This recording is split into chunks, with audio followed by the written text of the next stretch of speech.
사랑하는 성도 여러분, 오늘 우리는 역사의 장막을 꺾고 미래를 비추는 성경의 깊은 예언 속으로 함께 여행을 떠나고자 합니다. 다니엘서를 통해 마지막 때에 나타날 한 인물, 세상이 마주하게 될 가장 큰 도전에 대해 묵상하는 귀한 시간이 되기를 바랍니다. 이 말씀을 듣기 전에 하나님의 은혜와 진리가 더 널리 퍼져나갈 수 있도록 구독과 좋아요를 통해 이 채널을 응원해 주시면 감사하겠습니다.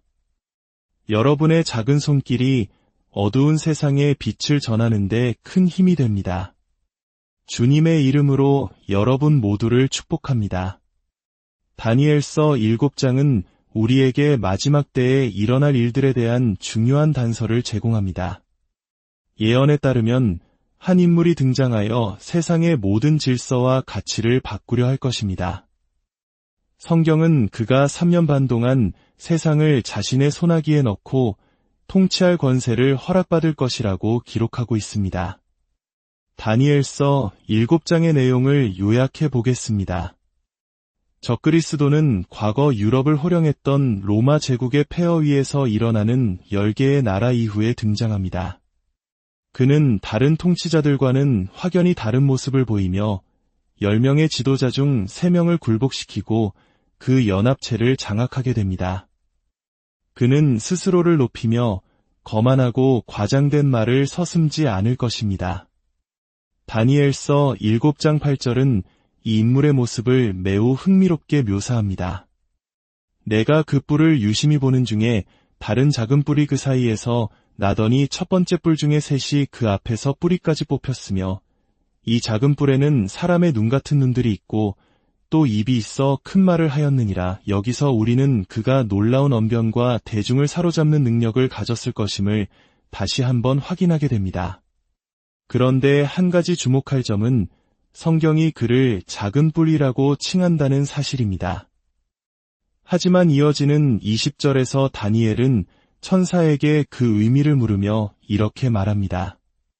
그 머리에는 10뿔이 있고 그 외에 또 다른 뿔이 나오매 3뿔이 그 앞에서 빠졌으며 그 뿔에는 눈도 있고 큰 말을 하는 입도 있고 그 모양이 그의 동류보다 커 보이더라. 어떻게 작은 뿔이면서 동시에 다른 뿔들보다 더 커 보일 수 있을까요?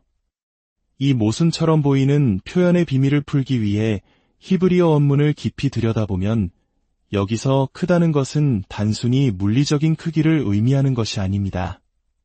이는 더 강하다, 더 위세가 당당하다는 의미를 담고 있습니다. 즉, 그는 다른 어떤 지도자들보다도 압도적인 카리스마와 강력한 존재감을 뿜어내는 인물일 것입니다. 누구도 거부할 수 없는 개인적인 매력과 권력의 힘으로 사람들을 휘어잡을 것입니다. 또한 그는 성도들, 즉 마지막 환난기 시대에 믿는 자들과 전쟁을 벌일 것이라고 예언되어 있습니다. 여기서 우리가 명확히 해야 할 것이 있습니다. 성경에서 성도라는 단어가 나올 때 우리는 무조건적으로 오늘날의 교회 성도를 떠올려서는 안 됩니다. 성도라는 단어의 본질적인 의미는 하나님을 위해 구별된 자이며 어느 시대에든 하나님을 믿는 모든 사람을 포함하는 개념입니다. 여기서 예언된 전쟁의 대상은 그리스도께서 재림하시기 직전 우리가 7년 대환난이라고 부르는 그 마지막 시기에 하나님을 믿게 될 성도들을 가리키는 것입니다. 이제 다니엘서 8장 23절로 넘어가 이 인물의 특징을 더욱 자세히 살펴보겠습니다. 여기서 다니엘은 다시 한번 미래에 대한 계시를 받습니다. 성경의 예언은 때로 수백, 수천 년의 역사를 뛰어넘어 연결되기도 합니다. 다니엘서 8장 23절이 바로 그러한 예언의 도약을 보여주는 부분입니다. 이 내 나라 마지막 때에 반역자들이 가득할 즈음에 한 왕이 일어나리니 그 얼굴은 뻔뻔하며 속임수에 능하리라. 얼굴이 뻔뻔하다는 히브리 원어의 의미는 강한 얼굴을 가졌다는 뜻입니다. 이는 그가 누구 앞에서도 이축되지 않는 당당함과 사람을 압도하는 강력한 기운을 가진 인물임을 의미합니다. 혹시 그런 사람을 만나본 적 있으신가요? 그가 방에 들어서는 순간 방 전체의 공기가 그를 중심으로 무겁게 가라앉는 듯한 느낌을 주는 사람 말입니다. 그들의 내면에서 뿜어져 나오는 깊은 자신감과 권위는 주변 사람들을 저절로 압도합니다. 마지막 때에 나타날 이 인물은 바로 그런 엄청난 개인적 존재감을 가진 사람일 것입니다.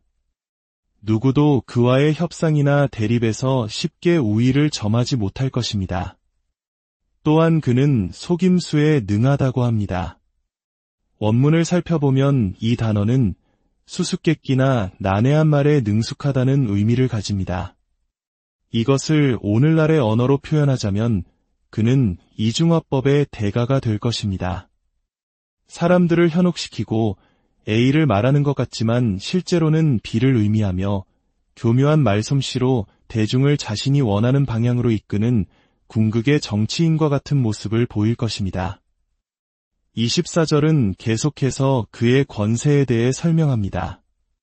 그 권세가 막강할 것이나 자기의 힘으로 말미암은 것이 아니며 그의 힘은 가히 경이로울 정도로 강력할 것입니다. 하지만 그 힘의 근원은 그 자신에게 있지 않습니다. 그렇다면 이 엄청난 힘은 어디서 오는 것일까요?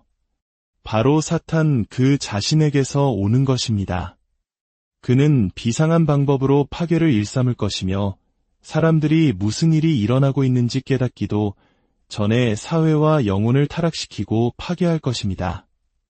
그는 자신의 영향력을 이용해 속임수가 성공하도록 만들 것입니다. 비상한 교활함으로 사람들을 속여 진리를 등지게 하고 거짓을 진리처럼 믿게 만드는 데에 탁월한 능력을 보일 것입니다. 역사 속에서 우리는 이와 유사한 그러나 훨씬 희미한 그림자를 발견할 수 있습니다. 바로 아돌프 히틀러와 제3제국입니다. 히틀러의 등장은 마지막 때에 나타날 적그리스도가 어떤 모습일지에 대한 역사적 교훈을 우리에게 줍니다. 물론 히틀러는 장차올 그 인물에 비하면 어린아이에 불과하겠지만 그의 삶은 우리에게 많은 것을 가르쳐줍니다. 한번 생각해 보십시오. 히틀러는 제1차 세계대전의 평범한 상병이었고 제대로 된 교육도 받지 못했으며 무명화가이자 도배공에 지나지 않았습니다. 그런 보잘것없는 배경을 가진 인물이 어떻게 한 국가 전체를 사로잡고 유럽을 전쟁의 소용돌이로 몰아넣는 엄청난 권력을 휘두를 수 있었을까요?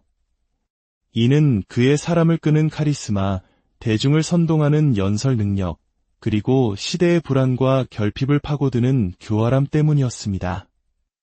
히틀러는 우리에게 한 사람이 어떻게 사악한 권력의 화신이 될 수 있는지를 보여주는 역사적 예시입니다.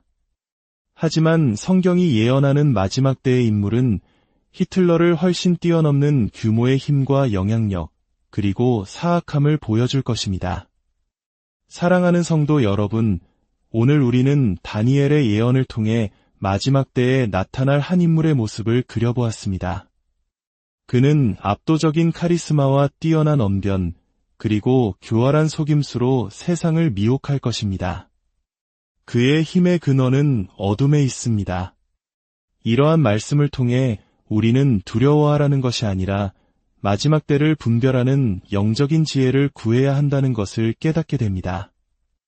세상이 아무리 어둡고 혼란스러워도 우리의 소망과 빛은 오직 주 예수 그리스도께 있음을 굳게 믿으십시오. 주님의 평강이 이 말씀을 듣는 모든 분들과 여러분의 가정에 늘 함께 하시기를 간절히 기도합니다. 이 말씀이 여러분의 믿음의 힘이 되었다면 주변에 사랑하는 이들에게도 공유하여 함께 은혜를 나누시길 바랍니다.